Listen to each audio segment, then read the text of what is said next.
Now that you know about modeling, let's go over to my favorite part, animation. How animation works is by placing your object in different positions along the timeline or a certain frame. To see which frame you're on, look in the corner of the view screen here, or the number next to the play bar here. The number next to the cube indicates which frame you're in the timeline. Currently, Blender is set to play 250 frames, while here it is said that Blender will play 24 frames per second. What this means is that for every 24 frames, somewhere around here, will equal up to 1 second of animation. This means our animation is roughly around 10 seconds long.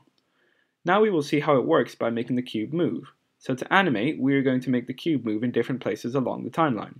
Now here we go. Hover over the cube and press I and then press Lock Rot Scale. This means that at frame 1, I want Blender to record the location, rotation, and scale of the cube. You may notice a yellow line in the timeline over 1. This is just for you to see where the Lock Rot Scale was placed. Now as you can see, nothing is happening even when I move along the timeline. This is because the cube hasn't gone anywhere yet. So to fix that, we're going to move the cube, say, across the y-axis by clicking G and Y.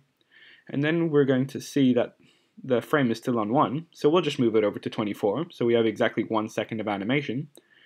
Now if you hover over the cube again and press I and then press Lock Rot Scale, you should now have 2 yellow lines on your timeline.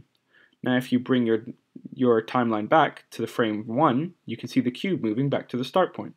It's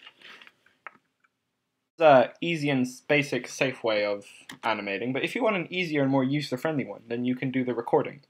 So by pressing the red record button down here, you'll be able to record the cube's movement.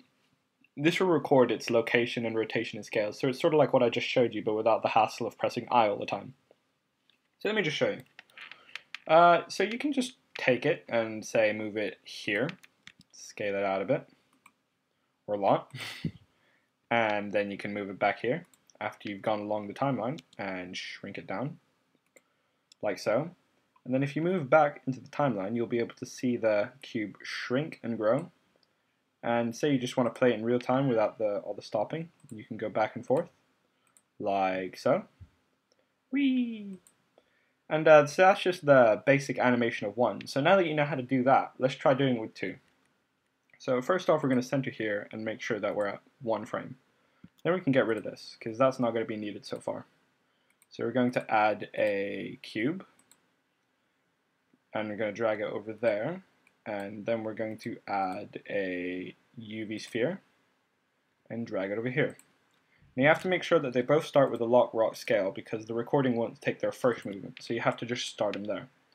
Now we're going to make the cube go, well, first we're going to go a little bit in the timeline, then make the cube go here, and the ball go there. So now they've both moved across the timeline, so when you go back and play, they should both move. So congratulations, you've also just learned how to move multiple objects instead of just one. But now you see in the timeline, you have all this unneeded time. So this is just unneeded and a waste of space. So you can either change this in 2 ways.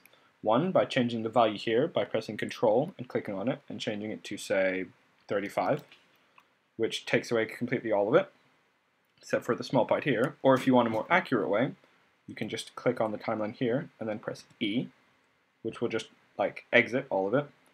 So when you start, you should have a continuous loop over and over again.